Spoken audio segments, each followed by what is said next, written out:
Sledujete reláciu V politike, vymenili sa nám hostia, my budeme pokračovať druhou časťou. Predseda ZMOZ Jozef Božík, dobrý deň. Pekný deň. A prezident Republikovej únie zamestnávateľov Miroslav Kiráľvarga, príjemný dobrý deň. Dobrý deň, prajem. Páni, ja sa veľmi teším, že tu dnes nemáme iba politikov, ale že prichádzajú aj ľudia z praxe, teda nie, že by politici neboli. Čo očakávate od novej vlády, pán prezident? Aké sú vaše očakávania ako zamestnávateľov? Predpokladám, že nemáme celý deň na to, aby sme rozprávali. Žiaľ nie. Takže... A ani nová vláda nebude mať viac ako 4 roky, ak dodržíme legislatívny proces. Áno. No, ja myslím, ak berieme do úvahy to, že zatiaľ programové vyhlásenie vlády ešte nemáme na stole, nie je to, že by bolo už schválené, tak ak sa pozrieme na koaličnú zmluvu a prečítame si tam niektoré state, ktoré hovoria, že koaličné strany si uvedomujú svoju spoločnú zodpovednosť za budúcnosť Slovenskej republiky. Že garantujú zahranično-politickú orientáciu Slovenskej republiky smerom k členstvu Európskej únii a k členstvu v Severoatlantickej aliancii. Konštatujú, že ešte nikdy slovenská vláda a Národná rada Slovenskej republiky nečelili tak zdevastovaným verejným financiám a narastajúcej chudobe. A potom hovoria, že vyjadrujú presvedčenie, že základným cieľom koaličných strán bude zvyšovať životnú úroveň obyvateľstva na Slovensku. Toto očakávame. Ak sa nám toto podarí všetko naplniť, tak vláda naplní svoju misiu. Aké očakávania majú samosprávy, pán predseda? Ešte raz veľmi pekne ďakujem za pozvanie. Musím povedať, že to očakávanie sme my zhrnuli do takých 11 požiadaviek, o ktorých sme komunikovali s politickými stranami, ktoré kandidovali v parlamentných voľbách. Bolo to v júni a potom v septembri sa podpísali memoranda. V tých 11 požiadavkách máme definované to, čo je najdôležitejšie a najprimárnejšie pre riešenie hľadiska nasledujúcich týždňov a mesiacov. Treba povedať, že kľúčové, a to už bolo povedané pánom prezidentom, je otázka kvality života a potom otázka zdrojov. Verejné financie sú teda v stave nie dobrom, ale zároveň nie dobrom stave sú aj z toho titulu, že bývalá vláda sa veľmi macrožsky zachovala aj voči samosprávam, robila rozhodnutia, ktoré poškodili samosprávu. A či chceme alebo nechceme, kvalita života sa určuje podľa toho, ako sa občania cítia v mieste svojho trvalého bydliska. Či samospráva je alebo nie je v stave plniť svoje poslanie. Takže my očakávame, že z tých 11 priorít sa čo najviac podarí pretaviť aj do programového vyhlásenia vlády. A očakávame, že tá komunikácia bude otvorená. A tu sa chceme poďakovať napríklad pánovi ministrovi dopravy, že vlastne v stredu bola menovaná vláda a štvrtok už bolo rokovanie na expertnej úrovni k legislatíve v oblasti stavebníctva, kde teda stavebná legislatíva bola jedna z 11 požiadaviek a už dané veci sa koná. Takže beriem to tak, že je záujem komunikovať a to je základ. Pán predseda, vy ste to už otvorili, že a samosprávy bili počas leta a minulosti na poplach, že pre zvýšené výdavky jednak ešte v postpandemickom období a pre energetickú krízu nedokážu zabezpečiť chod a služby samosprávy. Niečo vám slúbila Hegerová vláda, nakoniec ste od Odorovej dostali 100 miliónov, ak sa nemýlim, a ďalšie úľavy. Je kríza zažehnaná? Vôbec nie. Dostali sme 54 miliónov, čo bola polovica tranže, pokiaľ ide o kompenzáciu narastajúcich cien elektrickej energie a tej hyperinflácie, ktorá tu bola. Navyše tých 108 miliónov bola taká malá náplasť voči tomu, že nám zobrali 3/4 miliardy eur a zároveň nám brali 3/4 miliardy a prikázali nám zvyšovať platy. My sme zvyšovali platy všetkým zamestnancom vo verejnej správe, teda aj v samospráve, jednak v januári od 7 do 10% podľa toho, či išlo pedagogických alebo nepedagogických zamestnancov a od septembra znova o 10 a 12%, 12% pedagógovia a 10% ostatní zamestnanci, teda nepedagógovia. A netýkalo sa to iba školstva, týkalo sa to celej samosprávy. To som sa chcel práve spýtať, že na čo tie peniaze potrebujete, aby aj diváci vedeli, že prečo samosprávy, a nemyslím to pejoratívne, ale prečo samosprávy plačú? No, samosprávy plačú preto, lebo tá situácia o financovaní samosprávy je veľmi zlá. Boli sme jediný štát Európskej únie, ktorý v tomto čase samosprávam zobral zdroje na to, aby mohli plniť svoje funkcie. Máme tisícky kompetencií, ďalšie sa posúvajú, presúvajú, posilňujú a neprichádzajú finančné prostriedky. My sme súčasťou nejakého priestoru legislatívne daného. Je tam aj Európska charta územných samospráv, kde sa hovorí, že ak prechádzajú kompetencie zo štátu na samosprávy, treba zabezpečiť finančné plnenie. Ak sme my rokovali a boli sme niekedy aj takýto tvrdší voči, či už bola to Hegerová Smerová vláda alebo vláda pána Odora, tak to práve preto, že ak vám niekto zoberie 750 miliónov eur a potom si vydobíte kompenzácie na úrovni 228 miliónov a potom tých 54 z tých 108, čo mali prísť, tak je to veľmi málo a ideme do roku, ktorý je ťažší. Podotýkam, stále tu máme infláciu, pred 3 mesiacmi bola ešte cvalejúca inflácia, teda dvojciferná, do toho nárasty platov, do toho nárast cien služieb a do toho všetko nové kompetencie, do toho všetko nové úlohy a nedostatok finančných prostriedkov. Preto ten rozpočet, čo aj vláda pána Odora navrhla, bol absolútne pre nás nepriateľný a tam aj v spolupráci s Republikou uniou zamestnávateľov sme to na tripartite. Ešte posledná otázka, hneď prejdeme k zamestnávateľom a k pánu prezidentovi. Pôvodný návrh bol 108, dostali ste 54. Áno. Koľko je tá reálna suma, ktorú by ste od vlády, bez ohľadu na to, či je predsedom vlády Eduard Heger, Ľudovít Odor alebo Robert Fico, koľko by samosprávy potrebovali na zabezpečenie chodu a tých úloh, ktoré majú plniť? Aby sme sa dostali aspoň na ten základ, to, čo sme mali dostať v roku 2020-2021 a to, čo nám bolo odobraté, tak sa bavíme momentálne zhruba o 0,5 miliarde. Pán prezident, hovorili sme tu o zvyšovaní životnej úrovne, zároveň sa rozprávame o tom, že Slovensko je tretia najchudobnejšia krajina Európskej únie podľa Eurostatu. Economist robil najnovší prieskum. Slovensko skončilo druhé od konca pred Maďarskom v rámci krajín eurozóny a Európskej únie. To, čo je pre novú vládu ale dôležité, a Robert Fico to niekoľkokrát zopakoval, či v kampani, alebo aj po vymenovaní vlády, je, že v žiadnom prípade nová vláda nechce ohroziť sociálny zmier a kvalitu života občanov a je ochotná znižovať deficit štátneho rozpočtu iba o 0,5% ročne. Bude to stačiť? No, je chválihodné, že nechceme ohroziť sociálny zmier. To nechce nikto, ani u našich členov, zamestnávateľov, pokiaľ funguje odborárska organizácia alebo zamestnanecká rada, tak každý chce pokračovať v biznise bez toho, aby boli nejaké konflikty, ktoré by bránili ku vykonávaniu svojich činností v oblasti podnikania. Na vašu otázku by som odpovedal zhruba tak. Keď berieme do úvahy to, čo povedala vláda, respektíve koaličné strany ako súčasť koaličnej dohody, tak pozrieme sa na to, čo pripravila už odchádzajúca, alebo tá vláda, ktorá odišla, áno, či to bola úradnícka, vláda odborníkov, alebo Angličania tomu hovoria caretaker government. Pripravila dokument, ktorý sme mali predložený aj na hospodárskej sociálnej rade, to bolo myslím 9.10. Ten dokument sa nazýva Návrh na ozdravenie verejných financií. Je to dokument, ktorý má zhruba 130 strán. Bol pripravený ešte pred voľbami a zverejnený možno tesne po voľbách. Je pripravený nie pre konkrétnu vládu, ktorá nedávno vznikla, je pripravený všeobecne pre celé Slovensko. A ja verím, že nebol písaný iba premiérom alebo ministrami, ale skupinou odborníkov v jednotlivých oblastiach. Obsahuje viac ako 100 navrhovaných opatrení, ktoré majú štruktúru, kde sa píše, aký je dôvod, aká je dotknutosť pre verejnú správu, pre firmy, pre domácnosti, či prináša to opatrenie úsporu alebo nejaké dodatočné príjmy, aký má vplyv na ekonomiku a aký je spôsob implementácie. Prečo?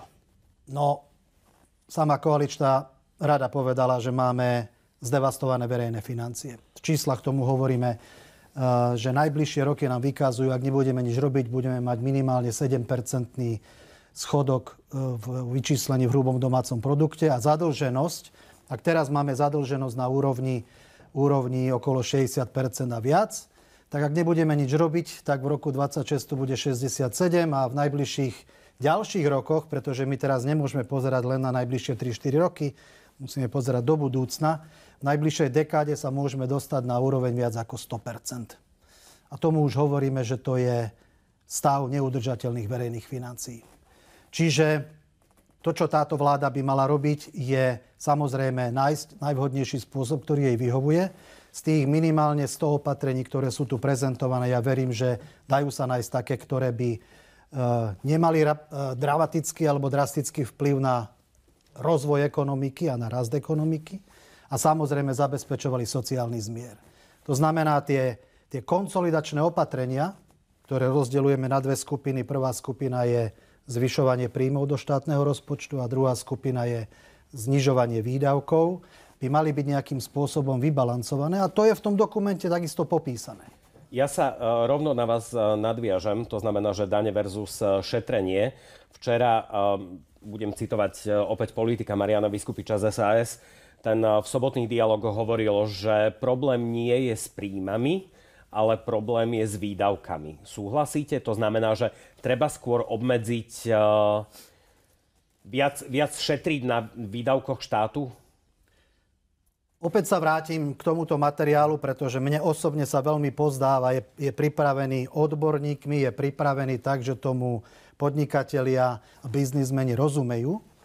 A ten hovorí, že ak by sme mali vyskladať šetrenie, respektíve príjem v celkovom balíku 10 miliard, čo je zhruba o tretinu viac toho, čo potrebujeme, aby sme došli do stavu udržateľných verejných financií, tak ak by sme zacielili sociálne dávky a dotácie, to znamená, robili to adresne, tak my vieme znížiť výdavky alebo výdavkovú časť zhruba o 2,4 miliardy eur. Iba ak by neboli sociálne dávky celoplošné, ale išli ak by neboli v takej štruktúre, ako sú teraz, ak by boli v inej štruktúre, ktorá obsahuje prijatie nejakých opatrení, a ja netvrdím, že všetky, ktoré sú v dokumente popísané, nech si súčasná vláda vyberie tie, s ktorými sa cíti komfortne, a zhruba 2,4 miliardy je maximum, čo sa na tom dá ušporiť alebo znížiť verejné výdavky. Čo sa týka príjmovej oblasti, ak by sme zvýšili príjem tak, že by sme zabezpečili alebo prijali opatrenia, ktoré sú menej škodlivé pre ekonomiku, tak vieme získať viac ako 3 miliardy eur. Menej škodlivé pre ekonomiku, to pre nás... To sa chcem práve spýtať, že čo znamená menej škodlivé pre zamestnávateľov, a potom sa môžeme dostať k samospráve. Pre nás, nie len pre zamestnávateľov, to znamená pre firmy, pre podnikateľov, pre živnostníkov, ale aj pre zamestnancov. Nezvyšovať priame dane. Hľadať riešenia zvyšovaním nepriamých daní, a tam je ten balík viac ako 3 miliardy, ktorý vieme nájsť. Pán predseda Božík, tá istá otázka pre vás. Opäť dane versus teda príjmy versus výdavky dane. Na jednej strane by zvýšené dane asi priniesli viac do štátneho rozpočtu, z ktorého dostávajú aj samosprávy. Na druhej strane by ale zaťažili tých občanov, ak by došlo k zvyšovaniu priamych daní. Aký je názor z MOSu? Treba povedať, že výnos daní z príjmov fyzických osôb bol donedávna jediný príjem, ktorý samosprávy mali v podobe podielových daní. Tá situácia sa zmenila po tom, čo sme si vydobili aspoň čiastočnú kompenzáciu toho, čo nám bolo odobraté. A teda dostali sme sa k tomu, že obce a mestá získali 228 miliónov eur ako výnos daní z príjmov právnických osôb. Ak si odpočítame zo 750 miliónov 228, sa nám tam vychádza viac ako 0,5 miliardy, s tým teda, že ja som aj v tom úvodnom príhovore povedal, že tá 0,5 miliarda je vlastne to, čo nám bolo odobraté a čo sme mali mať normálne, štandardne, keby nebolo tých opatrení, ktoré vláda urobila. A teraz ide o to, že ak niekto teraz hľadá, a to bola tripartite povedané, ja tam sa trošku ohradil, že ak niekto hľadá nejakú úsporu v samosprávach, lebo u nás nenarastol počet zamestnancov. U nás v samospráve, keď narastol počet zamestnancov, tak preto, že išli nové zamestnankyne terénnych opatrovateľských služieb, alebo že išli noví zamestnanci do materských škôl a tak ďalej. A to nie je náraz, že by tam vznikli nejaké nové ministerstva alebo nejakí noví vedúci odborov, oddelení. Neposilňovala sa administratíva. My dokonca hovoríme, že samosprávy nemajú ani tie peniaze, čo by mali dostať na prenesený výkon štátnej správy. Či už ide o spoločné školské úrady, či ide o spoločné stavebné úrady, kde robíme. Čiže hľadať nejakú úsporu špeciálne na samospráve v čase, keď samospráva už fungovala niekoľko rokov na princípe oslík otrasa, lebo každý videl, že tam, kde sú zdroje, a to videl aj bývalý predseda vlády a potom minister financií, že tam, kde je možné zobrať, zoberme samosprávam. Ale zabudáme na to, že 70% činnosti, ktoré občan potrebuje od narodenia až po prirodzenú smrť, zabezpečuje hľadiska služieb samospráva. To sú obce a mesta. To nikto nespochybňuje. Ja si dovolím spýtať sa predsa len otázku na jeden možno citlivý, možno kontroverzný názor, keď hovoríme o prípadnom šetrení v samospráve, čo vy hovoríte, že nie je možné.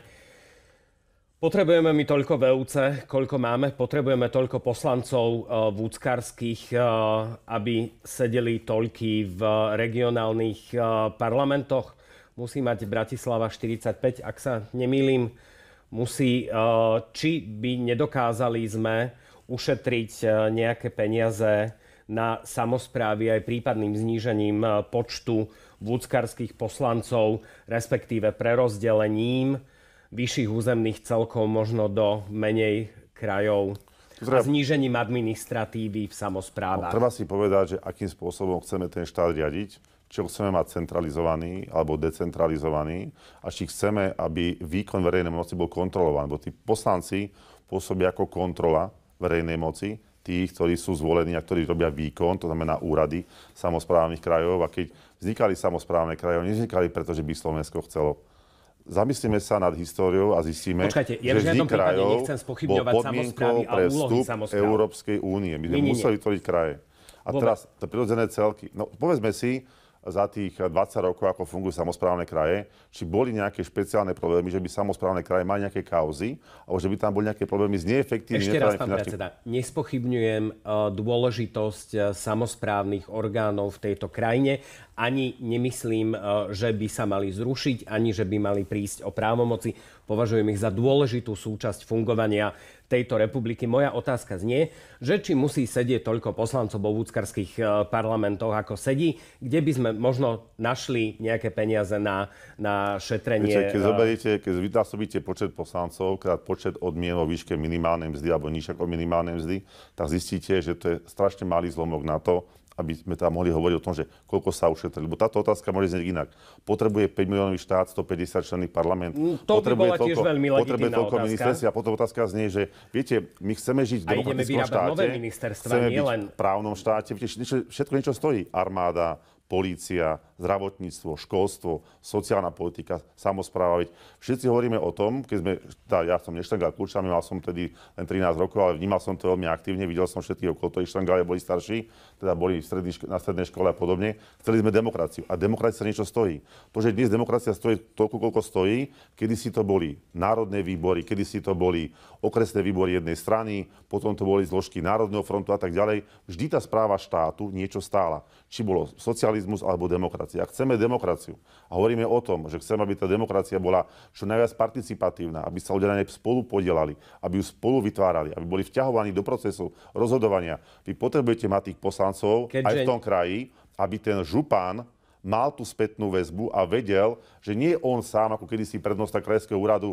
rozhodol po dohode s ministerstvom, kde sa v ktorom okrese čo bude robiť. Tí poslanci sú tam na to, aby obhajovali svoje okresové volebné obvody a aby dotiahli investície hľadiska verejnej správy v gestii samosprávnych krajov do toho, čo je potrebné. Či sú to cesty 2. 3. triedy, či je to prímestská hromadná doprava, či sú to opäť nemocnice, zriadenia sociálnych služieb, kultúrne ustanovizne a podobne. Pán predseda, keďže nie ste politik a ste šéfom samospráv, tak si môžem dovoliť povedať v tejto relácii, že s vami súhlasím a opakujem, nespochybňujem absolútne úlohu samosprávy. Ja som sa iba pýtal a naozaj potom sa budeme pýtať aj členov vládnej koalície, že či je potrebné ďalšie ministerstvo, ďalší úradníci a ďalšie. Úprimne. Sú otázky, že či tých poslancov, a to nielen na krajoch, ale aj v mestách a obciach, má byť toľko, koľko to je druhá otázka. Viete, otázka znie. To nebolo len na čím menej poslancov bude v tých zastupiteľstvách, tým menej ľudí bude zaangažovaných do správy vecí verejných. Lebo ak niekto už kandiduje v tých komunálnych voľbách a jedno, či je v obci, ktorá má 500 obyvateľov alebo 2000, alebo v meste, ktoré má 20 000 alebo 50 000, angažuje sa preto, že chce niečo priniesť pre svoju komunitu. Je tam preto, aby bol hlasom tých občanov, za ktorých kandidoval. Rozumiem. Prepáčte. Bodaj by sa to dalo povedať naozaj o všetkých. Chcem povedať jednu vec. Samospráva dlhodobo, už 30 rokov, hľadiska prieskumu verejnej mienky vždy dosahuje najvyššie percento dôveryhodnosti, lebo to nie sú politici, ktorí sú niekde zvolení a potom utekajú do Bratislavy. Tí politici, či sú to už poslanci žúp, alebo sú to poslanci miest, alebo primátori starostovia, oni sú v každodennom kontakte s občanmi. Oni sú konfrontovaní s realitou, kedykoľvek sa pohnú niekde do obchodu, alebo idú kúpiť poľné hmoty do auta a tak ďalej. Nech môžeme ísť ďalej. A niektorí z nich sa ponáhľajú aj do Bratislavy, sedia v parlamente, poprípade ešte v iných. Áno. Niektorí áno. Pán prezident, hovorili sme o zvyšovaní životnej úrovne, o dodržiavaní alebo teda zachovaní sociálneho zmieru. dôležité je, a RUZ má aj svoj program Konkurencieschopné Slovensko, ako zvýšiť konkurencieschopnosť. Ja som to spomínal v tej reportáži predtým, že kedysi tatranský tiger, teraz skôr lenivá mačka, odliv mozgov, utekajú odtiaľto mladí ľudia. Ako zvýšiť konkurencieschopnosť? Čo by bolo vaše odporúčanie pre novú vládu? No, ak dovolíte ešte na chvíľočku, len sa dotknem tej témy verejnej správy, pretože keď sme sa rozprávali o tom návrhu opatrení, tak sme vraveli zo skupiny zvyšovania príjmov, že boli by sme s tým OK, keby išlo ku zvyšovaniu nepriamych daní a nepriamych daní. A čo sa týka znižovania výdavkov, tak nájsť adresnejší spôsob, ako využívať sociálne výdavky, to znamená či dávky alebo akékoľvek dotačné programy. Nepovedal som o znižovaní prevádzkových nákladov na verejnú správu a zamestnanosť. Ja veľmi rád stále porovnávam život v privátnej sfére v oblasti podnikania a potom život v verejnej správe. V tejto oblasti podnikania je súčasťou života, aby konkurencieschopnosť bola dosahovaná zvyšovaním efektívnosti. A zvyšovanie efektívnosti je aj zmena organizačných štruktúr, personálny audit a jeho implementácia s cieľom znižovať nákladovosť na pracovnú silu. A to, o čom každý dnes hovorí veľakrát, digitalizácia ako 1D pre túto súčasnú situáciu, je vlastne sféra, ktorá má nahradiť zvyšovanie nákladov na pracovnú silu. Čiže ja si myslím, že by bolo na čase robiť personálne audity aj vo verejnej správe. Ale späť k vašej otázke. Áno, konkurencieschopnosť je motto Republikovej únie zamestnávateľov. A tak, pán moderátor, ako ste povedali, že nedávno sme boli nalepkovaní titulom stredoeurópsky tiger, tak teraz Tatranský, ďakujem. Teraz sme aký kocúr? Lenivá mačka alebo lenivý kocúr. No, my máme tento materiál, ktorý tu nemá lenivú mačku ani kocúra, ale máme tu takého tigríka, ktorý je zatiaľ schovaný v tejto fľaši. Radi by sme ho vypustili, on aby mal priestor na rast, aby mal priestor na život. Preto sa pýtam, že ako? A treba si uvedomiť, ja rád prevezmem také konštatovanie, že súčasná ekonomická situácia sa dá charakterizovať 3 D. A to je dekarbonizácia, digitalizácia a deglobalizácia. My potrebujeme zabezpečiť to, aby konkurencieschopnosť nášho hospodárstva, našej ekonomiky, nášho priemyslu v rámci trhu Európskej únie bola zvyšujúca sa a nie zaostávajúca s našimi kolegami v rámci iných členských krajín EÚ. Potrebujeme, aby Európska únia bola na úrovni konkurencieschopnosti s inými oblastiami sveta, Spojené štáty, Čína. A potrebujeme, aby tá konkurencieschopnosť bola dosahovaná práve cez tieto 3D. Tak ako donedávna sme rozprávali, že globalizácia je všeliek. Zrazu zisťujeme, že po týchto vojnových konfliktoch smerom na východ od nás a na juh od nás, na severovýchod, potrebujeme byť sebestační aj v surovinovej oblasti. Táto vláda, myslím si, že si to veľmi dobre uvedomuje. Veľmi dobre si uvedomuje, že máme tu už len na isté obmedzené obdobie možnosť čerpať eurofondy. Nedávno bolo prezentované, že za posledných 15 rokov sme mali k dispozícii 24 miliárd eurofondových peňazí, ktorými sme sa snažili vykryť investičný dlh zo štátneho rozpočtu. Nepodarilo sa nám to na 100%. Nemôžeme povedať, že sa nám to podarilo. Konkrétny príklad je vami spomínaná pred chvíľou diaľnica do Košíc. To je len taký viditeľný príklad. Ja som zvedavý, čo budú robiť tieto vlády, keď raz o tie eurofondy prídeme. Že možno potom sa začnú reálne zamýšľať aj nad ekonomickými reformami a ekonomickým programom. Pardon, dovoľte, lebo pomaly sa nám kráti čas. Ja by som sa vrátil ešte k poslednej veci. Nie, že by som nevedel, čo sú to nepriame dane. Ale keď hovoríte o tom, že v žiadnom prípade netreba ísť do zvyšovania priamych daní, ale zvyšovania nepriamých, viete už povedať aj ktoré? A nechám ešte reagovať potom vás. Áno. V návrhu opatrení sa hovorí o jednom návrhu, ktorý by zvýšil DPH o 2 percentuálne body. To znamená zo súčasných 20 na 22. My máme 3 úrovne DPH na Slovensku. Máme 10%, máme už zavedenú aj 5%. Ďalšie opatrenie je eliminovať takéto selektívne zavedenie DPH. A len cez tieto dve opatrenia by podľa výpočtov odborníkov by sme prišli ku ďalším 2 miliardám. To znamená, to je jedna oblasť nepriamých daní. Ďalšia oblasť je zdanenie tzv. Negatívnych externalít. To znamená zdanenie tabaku, alkoholu, hazardu a zavedenie dane na sladené nápoje, čo niektoré členské krajiny Európskej únie už majú. Vyčíslený je zvýšený príjem zhruba o 400 miliónov eur. Čiže už keď zrátate 2 miliardy a 0,4 máte 2,4 miliardy, to je z tých 3 miliard, čo som povedal, už veľmi blízko k tomu, čo by sa dalo dosiahnuť bez toho, aby to malo priamy negatívny dopad na ekonomiku a na konkurencieschopnosť Slovenska. Pán predseda Božík. Myslím, že zdaňované externály, to je vždy sa absolútne zhodneme. Pokiaľ ide o audity, my takisto žiadame v súvislosti s reformou verejnej správy audit personálny, obsahový, procesný kompetencií, tak aby sme čo najväčšej možnej miere mohli decentralizovať, lebo ten výkon na tvare miesta, najmä pod gestiou samosprávy, kurátorov samosprávy, je najefektívnejší, najlepší. Ukazuje to 30-ročná skúsenosť. Pokiaľ ide o ďalšie opatrenia, európske fondy jednoznačne do územia, do participatívnych projektov. Tlačili sme do toho, vláda odborníkov to presunula do úrovne 19%, treba to výrazne zvýšiť. Pre nás je symbolom Poľsko, ktoré ide pravidelne v objeme na 40%.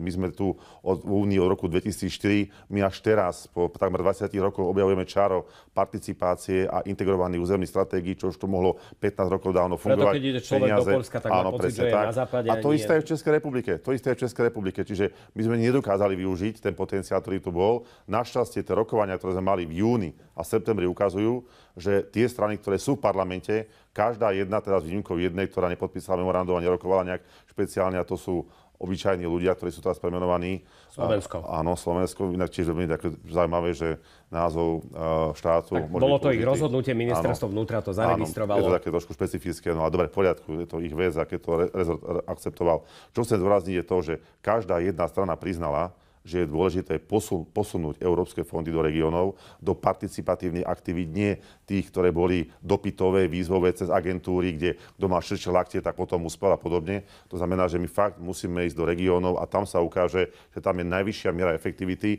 nielen pokiaľ ide o výkon verejnej správy, ale aj vynakladanie európskych zdrojov do modernizácie infraštruktúry. Dobre páni, povieme si viac, keď uvidíme vládny program v polovici novembra a budeme si ho môcť prečítať. Potom s radosťou vás opäť privítam v tomto štúdiu. Jozef Božík, peknú nedeľu ešte. Ďakujem pekne, prajem Miroslav Királberg, a to isté patrí aj pre vás. Ďakujem, peknú nedeľu.